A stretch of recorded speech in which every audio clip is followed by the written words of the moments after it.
Hey guys, welcome to my channel. My name is Dr. Tom LaHue, and today we're going to be talking about the desire to please, the desire to make people in your life happy, and how it can make you very unhappy. Okay, so today we're going to talk about when pleasing you is destroying me, when pleasing you is killing me, when taking care of you is ruining me. Okay. So this lesson is probably designed best for type 2s who are very much pleasers and givers and helpers, but I'm sure it can relate to a few other types out there as well. Before we get started, welcome to this channel. Thank you for subscribing, and in the description below is a link to my website where you can access some free information. Also, I do coaching appointments with people based on the Enneagram. Oftentimes people want to know their type, or they want to ask some questions about how to be more effective in life or more present to life, and how their Enneagram plays into that, and even relationships. And so I do a lot of relationship coaching as well. But all that information is there. Thank you to my patrons. I really appreciate your support for this channel. So let's get into this information today. And I want to say from the beginning that my desire is to help, okay? I never claim that I fully understand every type or understand, what's going on perfectly. You may not understand what's going on perfectly in your own mind, much less me to try to understand. But I want to offer help, suggestions, advice, encouragement, and maybe just give you a fresh or different way of thinking about some of the patterns and compulsions and impulses that perhaps you get stuck in over time. And we want to talk about this desire to please, this desire to make the people in your life happy, this desire to serve others and to be of benefit to others. And let's just begin by saying, especially of the twos, that we appreciate that. That is a very noble and desirable characteristic, to want to make others' lives better and to want to put other people's needs ahead of your own. There's nothing wrong with that. I mean, that's great. That's why people are drawn to you. It's great to want to take care of people and to want to be nice and to want to be compassionate and to want to be loving. And I need to say from the beginning that I really appreciate this about my own wife, who is a two-wing one, is that desire to just be there to take care of others, to support others, to help others, to encourage others is a great thing. And when two show up, present to life and healthy, they are a dynamic force to be reckoned with, and they make our lives better. Okay. But like every type can become unhealthy. And every type can become problematic. And so your impulses and your compulsions, just like everybody else, if they're not guarded, if they're not managed, if they're not mediated or moderated, or however you want to say it, if they're left to their own, they can become troublesome for yourself, and in this way even ruin your own health, okay, and ruin the very relationships that you're seeking to protect. So let's dive in and talk a little bit about what this is, this need to be pleasing. And I like to think of twos as being, pleasers. I know they're called the givers. I know they're called the helpers. But I think down beneath that, those actions is the desire really to be a person that is pleasing. And again, that's a noble desire. But I think maybe sometimes we underestimate, the self-protective mechanisms that can be behind that. And it's good for us to examine those things, to sort of shine the light on them. And it may be uncomfortable at times, but I think it's important for you to kind of, deconstruct your personality a little bit and look at why you're motivated and prompted to do what it is you do. And, keep the good, but then don't let, the negatives end up crippling you or crippling your relationships. So at the heart of being a pleaser or a people pleaser is the desire to be nice, or to be understood as being a nice person. Of course, that's a hard word to define. I mean, how do you define nice? One person being nice is another person's bore. Nice guys finish last. Okay, and we'll even say about people that, well, so-and-so's a nice person, but, and then usually there's that but afterwards, like they're nice, but, I don't see this relationship going anywhere. Or they're a nice person, but I'm really not attracted to them, okay? So sometimes nice can have sort of a negative connotation, like, well, he's a nice guy, but, you know, and the desire to be nice in itself, is a good thing. We should all strive to be nice people. We should all strive to take other people's feelings into consideration. And again, I've said before in previous videos that I'm not responsible for your feelings, and I shouldn't try to take responsibility for your feelings, and I shouldn't try to manipulate your feelings by my behavior, but I need to be conscious of your feelings, and I should take your feelings into consideration. But ultimately, I can't make people like me. I can't make people want to be my friend. I can't make people be kind to me. I can be as nice as I want to be, but, if there's something inherently flawed in the other person, let's say there's a prejudice or there's just, some resentment in that person, or maybe I remind them of somebody they didn't like. There's nothing I can do, no matter how nice I am, to force that person to like me, to force that person to never complain or get angry with me or get upset with me. And thinking that I can control that environment by how nice I am is just going to lead to frustration. I'm going to think either that person's, inherently flawed, which they may be, or I'm going to think maybe I need to step up my game and be even nicer, or there's something inherently flawed in me. And when I attach, that this needs to be the case, that they must like me, or they must not have conflict with me, or they must not, well, people are free to do what they want, and people are free. I must respect their freedom, and real love respects people's freedom and says people are free to like me if they want to, and they're free to dislike me if they want to. And it can't matter to me. It can't ruin my life. I can't attach my self-esteem and my sense of self-worth to what other people think about me. I need to go to bed at night saying I treated those people well and I was nice to them. And if they want to respond, in a positive way to that, great. I desire that, but it's not mandatory. And I think that is a huge, bit of relief to you if you find yourself prone to being a people pleaser, is just to let people off the hook and recognize everybody has freedom. And there's nothing I can do that mandates that a person must like me or that a person must, respond positively to me. And they're free, and it's okay if they don't. And I still need to love those people. I still should be nice in a sense of respecting that boundary. If a person chooses that I'm not their favorite, that's okay. That's all right. They have their desires and calling and direction in life, and I have mine. And I'm not going to necessarily lose sleep over the fact, because this is easy for me to say as a 7 because I'm not struggling with worth and value. 2s, 3s, 4s, are struggling with worth and value. And if you're not careful, you can attach, your sense of your value and your self-worth and even your identity, to how people are responding to you. And so you can start to believe, that if I'm nice, it's like armor. It's like my suit of armor, because I need people to show me that I'm a person of worth and value.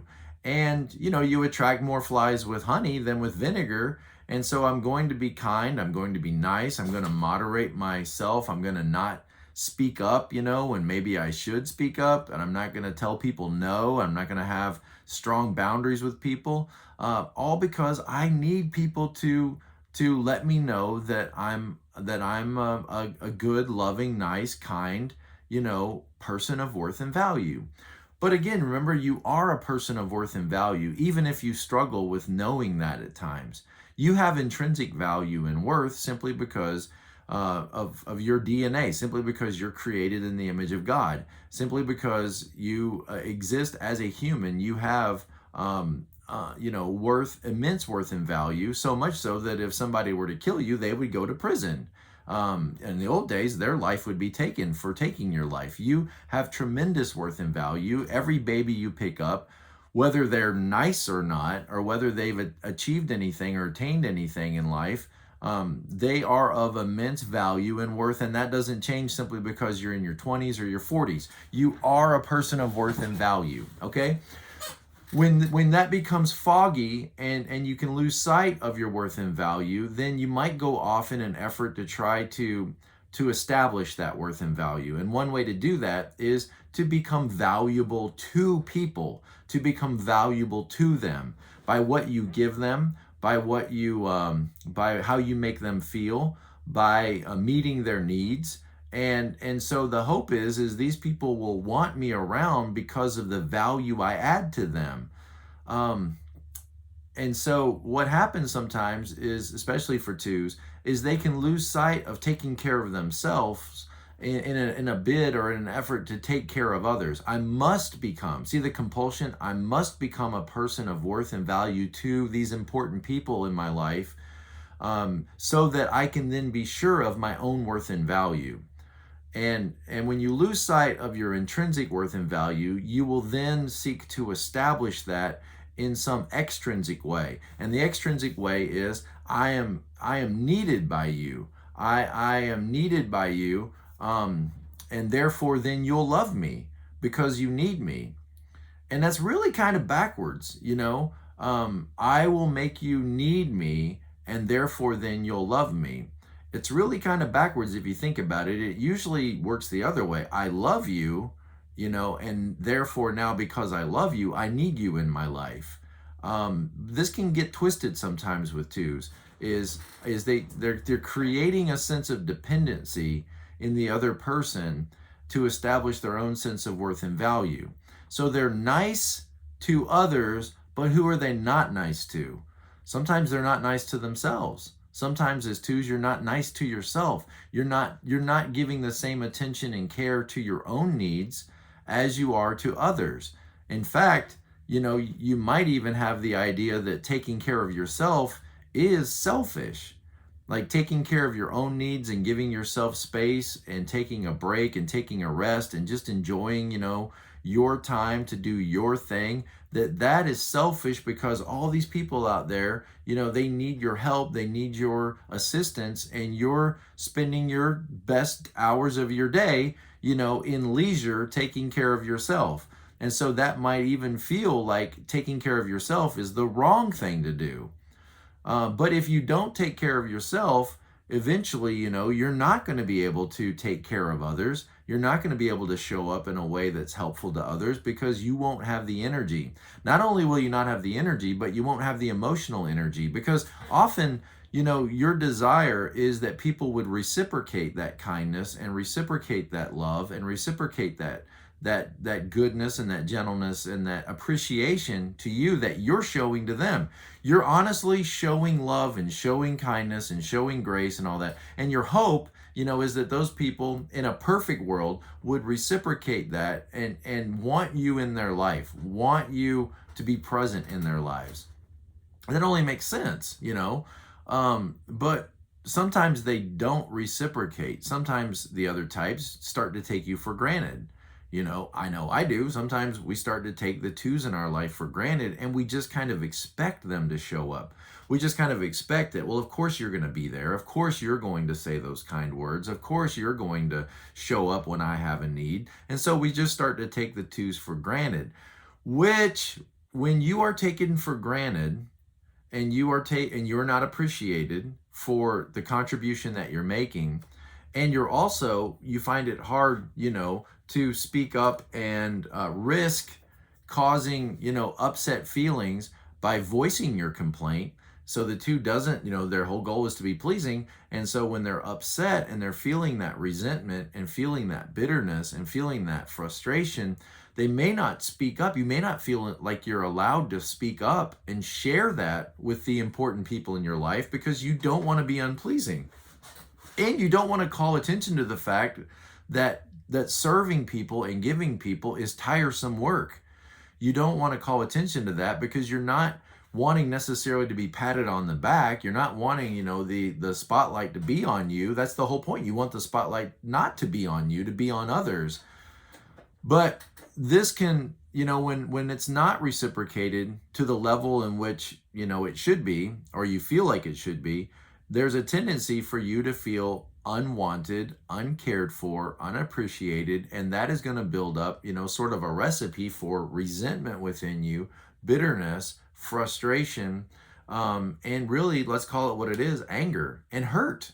And hurt is probably going to show up like feelings of hurt or feelings of being unloved. And so here you are, wearing yourself out, loving people around you, while all the time, or some of the times at least, feeling like you're not being loved yourself, or why won't others, demonstrate the same care and concern for me?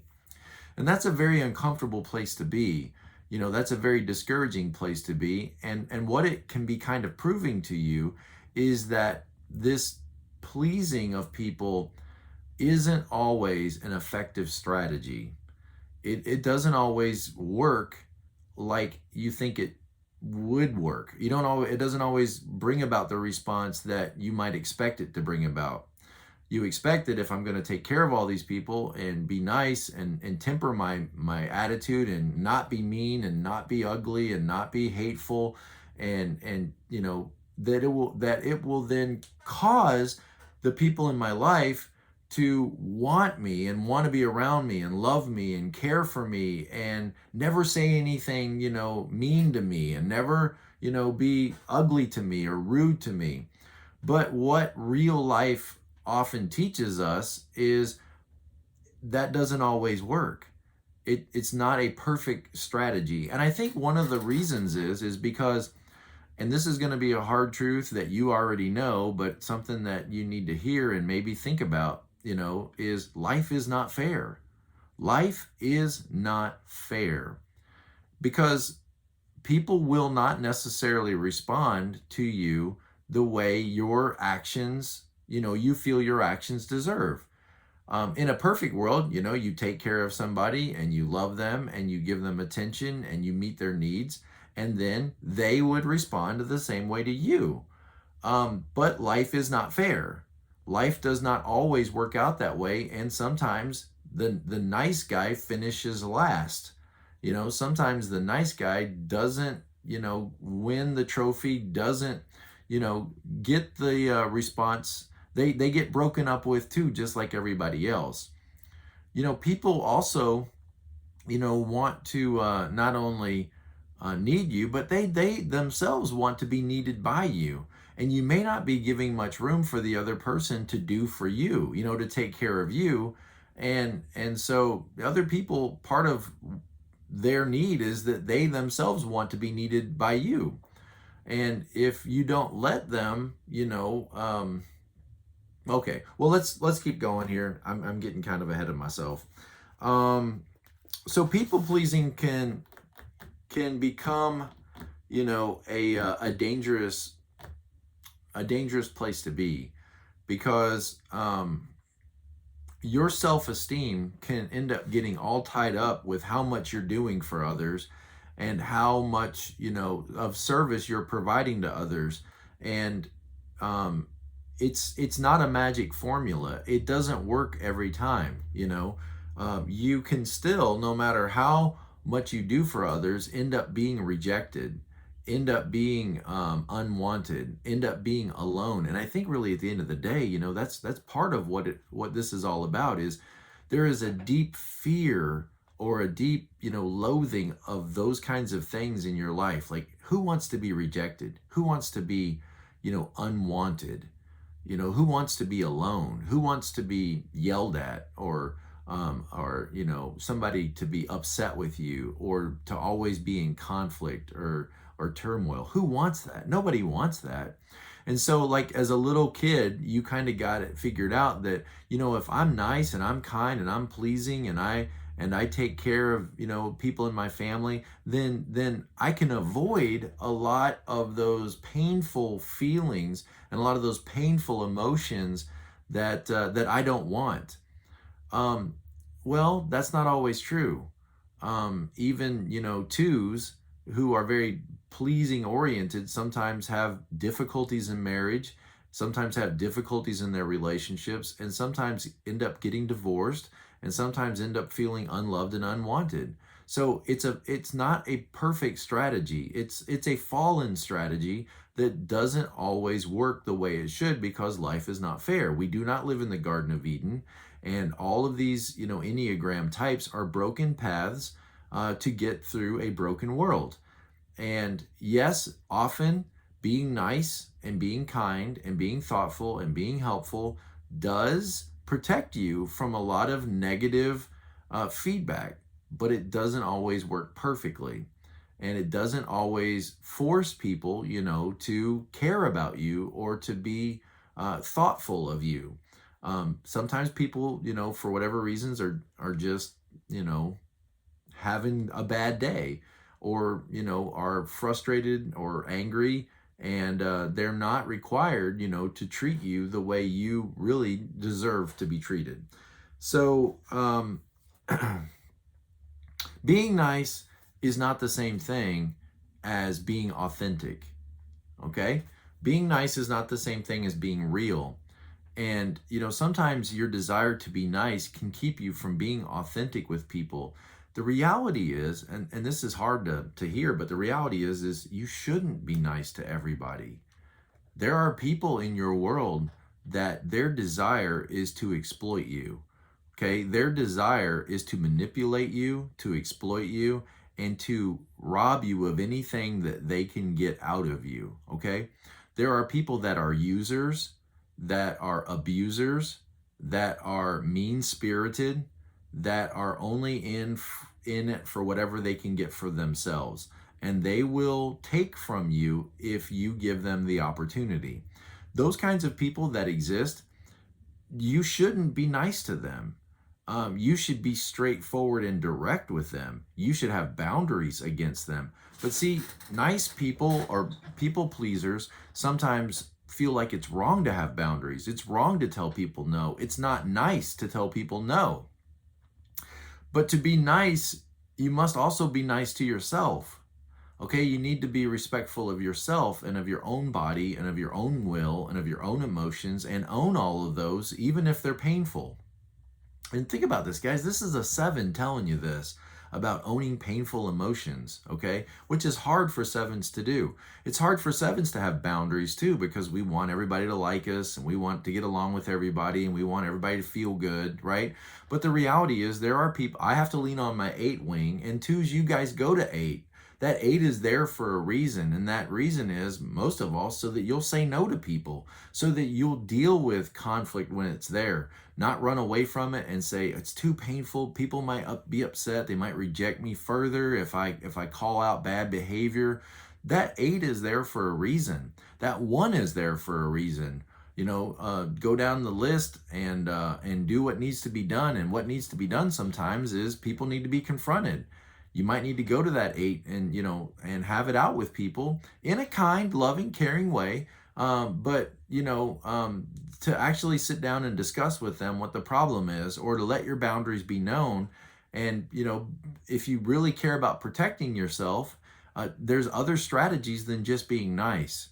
Another strategy is being honest, and being authentic, and being direct, and being straightforward, and setting people down and looking them in the eye and say, look, we're not having good communication in our relationship, or we're not, on the same page, or I feel like I'm being taken advantage of, and I'm not going to continue to support and to encourage this kind of behavior. That can be hard, but that also is a protective strategy that you might need to incorporate into your toolbox, to have a more healthy, more fulfilling, and more authentic, real relationship. So your goal, should not necessarily always be to be nice. Your goal should be to be honest, to be truthful. Conflict avoidance is not a part of healthy relationships. Conflict management is. Conflict management is a part of healthy relationships. Conflict avoidance will get you into trouble. There are times when you have to speak up and you have to say, this is unacceptable behavior. I'm not going to tolerate this. This is not, this is not show me worth and show me value. And what's funny is twos can often do this in protection of others. You know, if somebody else is being humiliated or mistreated, the two will often rush in there and protect that person. But we got to do that with ourselves as well. It's not wrong for you to stand up for yourself and say, hey, I'm not going to tolerate this kind of treatment. I'm not going to tolerate this kind of behavior. This is not loving. You know, this is not kind to me. And that can be a real challenge sometimes when your goal is to, you know, just be pleasing and just be kind at whatever cost. So being afraid of negative emotions, I get it. I'm a 7. I don't like negative emotions either. But sometimes, you know, you might have to sit there for a while and say, you know, even if everybody did abandon me, even if I was all alone, even if, you know, people did reject me, I would survive that.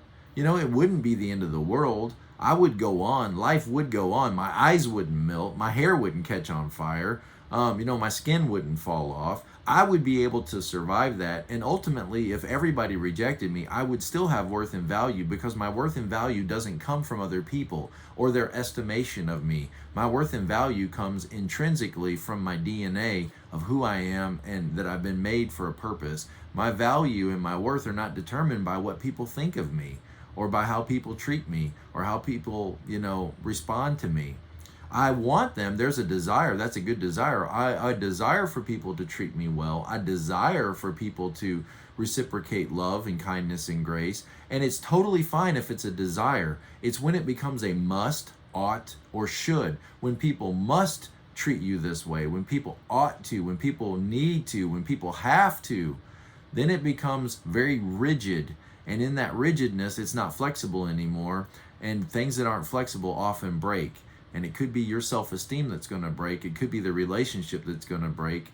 And so much better to have a flexible mindset to say, I really desire, you know, for people to treat me nicely. I really desire, you know, for my husband or my wife, you know, to be responsive to me. I really desire for my household to get along and to love each other and to love me and everybody to treat each other well. I really desire all these things, but I recognize that people don't always behave the way they should, and people don't always respond that way, and my self-esteem is not going to be tied to their behaviors or their responses.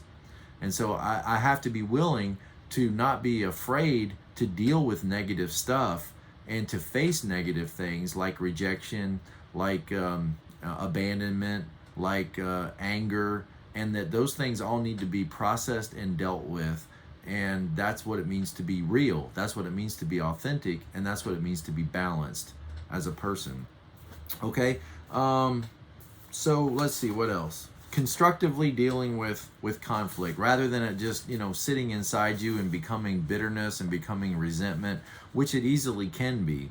When you don't process those upset feelings, when somebody doesn't respond, when you give and give and give, and love and serve and take care of others, and then they don't appreciate that, and they fail to show you the appreciation that you know your actions deserve, you know, that's a hard blow. And they probably don't even know they're aware that they've done that to you. They don't even sense that, you know, often. And then you don't want to say anything about it because you don't want to upset them further and make it worse for yourself. And so often in that kind of frustration and hurt, you know, you just kind of go quiet. And again, bitterness can grow, you know, resentment can grow. And when you think about it, you end up kind of doing the very thing that you don't want to ever happen. You end up kind of sabotaging the relationship because of all that hurt, bitterness, and resentment that's growing within you, and it's got to come out. And the way it comes out is you're going to have to sit down and talk to the people in your family, and you're going to have to process those negative feelings, some of them with them and some of them on your own, to recognize that hurt, to accept it, to express it, and then maybe to, you know, let it go. And that's going to be a painful process that is not going to be easy, I'm sure. Okay. But if you don't want to sabotage your own relationships with bitterness, resentment, and anger, and frustration, and hurt, then it's got to be processed and it has to be dealt with. Okay, so, you know, let's talk about a little bit more about people pleasers. I want to read the 10 Commandments of People Pleasing in a book by Breaker. I don't remember her first name. Let me see. Really good book. Harriet Breaker, The Disease to Please, if you want to pick up this book, okay? The 10 Commandments of People Pleasing. Number 1, I should always do what others want, expect, or need from me. Wow. I should always do what others need, want, expect from me. Okay, number 2, I should take care of everyone around me, whether they ask for help or not. Number 3, I should always listen to everyone's problems and try my best to solve them. I don't have the energy for that, guys. I just don't. I mean, I love people and I want to help people, but every time, every person, I should always be nice and never hurt anyone's feelings. What if somebody's attacking you? What if somebody's mistreating you? What if somebody's humiliating you? I should always be nice and never hurt anyone's feelings. And again, remember, you can't hurt people's feelings. You need to take people's feelings into consideration. But you can say the meanest thing to somebody and they just roll it off their shoulders. I mean, think about like prison guards. My brother was a prison guard for years, right? Those prisoners, they say all kinds of nasty, mean things. I mean, that's kind of their job, is to be ugly, mean, and nasty, right? And the prison guard's job is to not let it bother them. And so, when those prisoners are yelling all these obscenities at you, you just can't take any of that stuff to heart. You just have to let it roll off your back. So some people are better at that than others. Some people, they are able to withstand a lot of criticism in life and they just let it roll off their back and, basically essentially ignore it. They don't let it affect their self-esteem. You might want to ask yourself, why do other people's comments affect me so dramatically? Why do other people's feelings about me so affect me so dramatically? I need to let other people's feelings be their feelings, and then I need to start, managing my own feelings about myself. I need to start, taking responsibility for my own feelings and not necessarily so much responsibility for how everybody else feels about me. Okay, I should always be nice and never hurt anyone's feelings. Again, no, you shouldn't. When somebody comes up and, starts harassing you for money in the parking lot, or starts jiggling the door handle of your car at a stop sign, you shouldn't be nice to those people.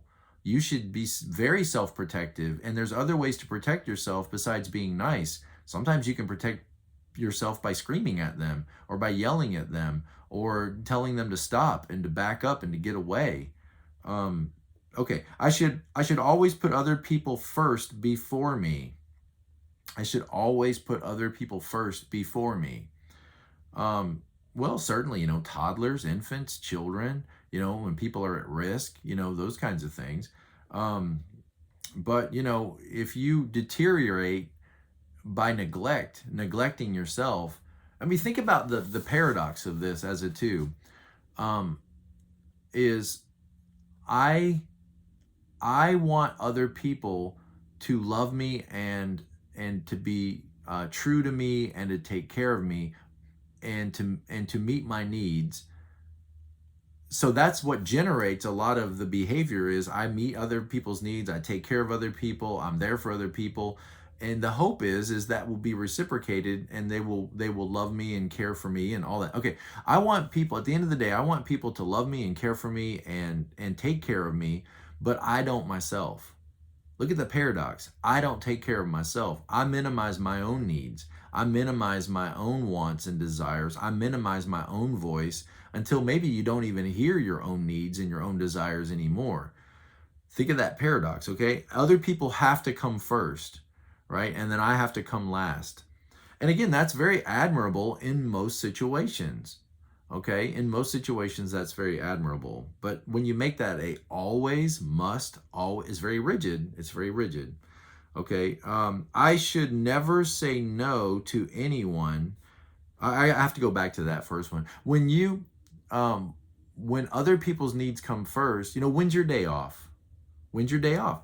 If you will run yourself out of energy chasing after other people's demands and their list of what needs to be done, to the point that you have no real energy left to draw from, to really, have any strength of your own, because you're at their event taking care of that, you're at this, taking care of this, you're at their whatever. And it's like, when is there any time for you to just recharge? When is there any time for you to just breathe? And you got to have that margin, you got to have that downtime to recharge. And it's not selfish of you to know you need that. Okay, so where was I? I'll never say no to anyone who needs or requests something of me. Really? What if they need something that you're not supposed to give? What if it's, the boy on the first date, on the second date that's, putting pressure on you? You can't say no. Okay, you can see that I don't want my kids to live like this. I want them to be able to say no. What if somebody's offering them something that they shouldn't have or shouldn't be doing, or they can't say no? No is a very powerful word that needs to be a part of all of our vocabularies. I should never disappoint anyone or let others down in any way. Well, you're going to disappoint people. You're going to let others down, and people are going to disappoint you. I should always be happy and upbeat and never show any negative feelings to others. Again, that's impossible. Unless you just are false, unless you just pretend, unless you just have a false front. That's not genuine, that's not authentic. And you wouldn't expect anybody else to behave like that. We all have our bad days. We all get in over our heads. We all get frustrated at times. And that's just part of what it means to be human. It's how we handle those things that matter. But I should always be happy and upbeat, always, and never show any negative feelings to others. What if others need you to show them what's wrong so that they'll change, so that they'll realize that, that they're behaving badly? I should always try to please other people, and make them happy. Really? You should always try to please people and make them happy? What about when your kids are misbehaving? What about when they're being ugly and rude and nasty and hurtful? Then should you try to make them happy then, or should you correct them, right? What if the person next to you is being rude and nasty to a neighbor? Should you ignore that and try to make them happy and try to be pleasing to them? Or should you help the situation by standing up and taking a stand and rebuking somebody? I should try never to burden others with my own needs or problems. But see, a relationship, isn't a servant and a master.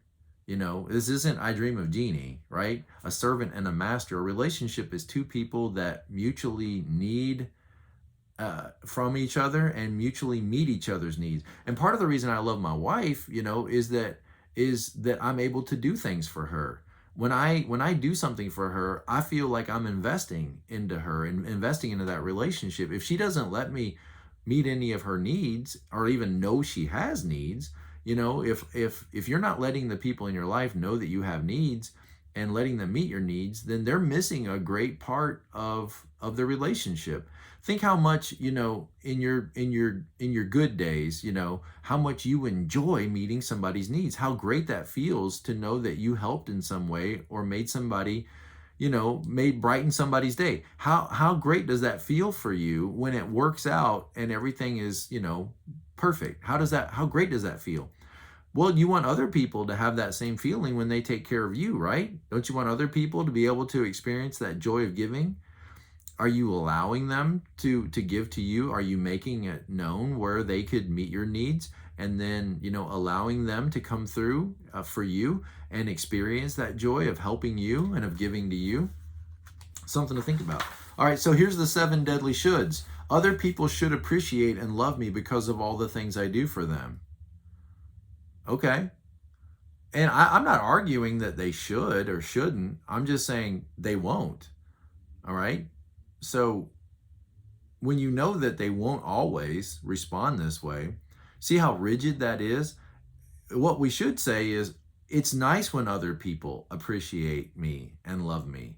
It makes me feel great when they appreciate me for what I've done for them. And that's true. That is true. But that they must or they should, because what are you going to do when they don't? because I guarantee you they're not always going to.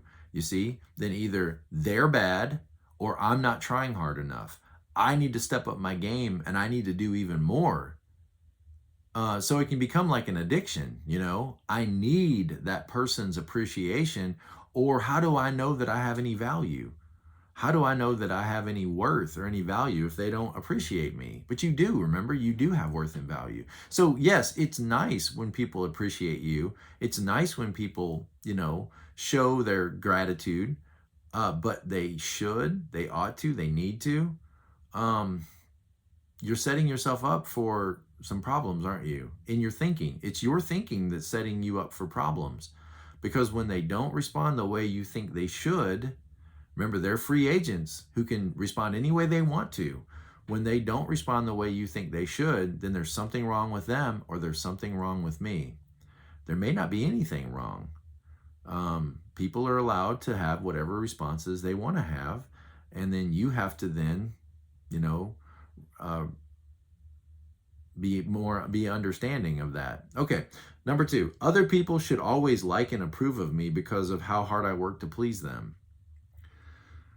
Other people are not always going to like and approve of you. Some people are just weird. Some people will just hate you because you're a woman, or they'll hate you because you're a man, or they'll hate you because you have the job that you have and they don't, or they'll hate you because you're married to who you're married to, or they'll hate you because you remind them of their Uncle Bob. You know, they're gonna dislike you because they just want to dislike you because you are so nice. They might despise you because you're nice. They might despise you because other people relate positively to you and they don't to them. Other people should always like and approve of me. When you hear that stated, do you think that's realistic? Again, it would be nice. Why don't we say that? It would be nice if other people liked me and approved of me. It would be nice. And it's a great desire, but be careful when it becomes a should and ought and must. Other people should never reject or criticize me because I always try to live up to their desires and expectations. Okay, I have a problem with that last part. If you're trying to live up to other people's desires and expectations, what are your desires and expectations for yourself? Are other people setting the agenda for how you live? Are other people determining your life's purpose and plan? Shouldn't you have a voice in what your desire and expectations are for life? Other people should never reject or criticize me. Do you think that's realistic? The very fact that you are working so hard at pleasing people can cause people to reject you because they say, oh, I can't be around that person. They're way too sugary. They're way too sweet. They're not authentic. They're not real. They're not genuine. People might start to think that, and they might reject you. And the very thing that you're using, the very strategy you're using, might actually bring about rejection. Then what do? You know, then how do you solve that? Become even more pleasing? You see? Then you got a real problem. So you'll start to beat yourself up, or you'll start to resent in anger and hatred and bitterness toward that person, or you'll start to be angry and hate and bitter toward yourself, like there's something inherently flawed in me, and you will continue to spiral downhill into even worse self-esteem and self-worth. Like, man, I can't make anybody happy. Man, I can't make anybody, content. I must really be terrible. I need to increase my efforts all the more. But it's a failed strategy. Okay? And it can be greatly improved just by shifting your mind a little bit and changing your mind a little bit. That there are other strategies to self-protect, not just being nice and kind.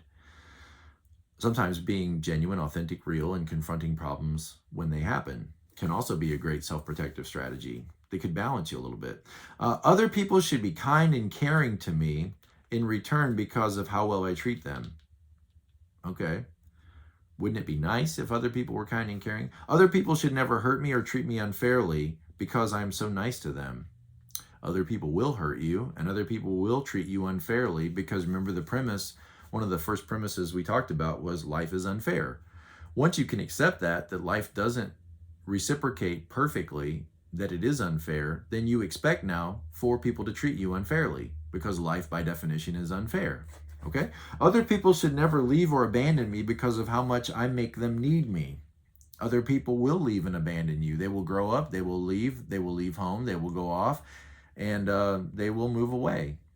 Other people will leave, other people will abandon, and sometimes there's nothing you can do about it. Other people should never be angry with me because I would go to any length to avoid conflict, anger, and confrontation with them. See, you're avoiding confrontation, but you can't help but be angry. You can't help but when people say something or do something, you're going to respond at times with frustration, sometimes immediately. It's yours. It's your anger. It's your frustration. But ignoring that is there doesn't make it just go away. Acknowledging it, seeing it, and then forgiving does make it, but avoiding it isn't necessarily always the best way of dealing with it.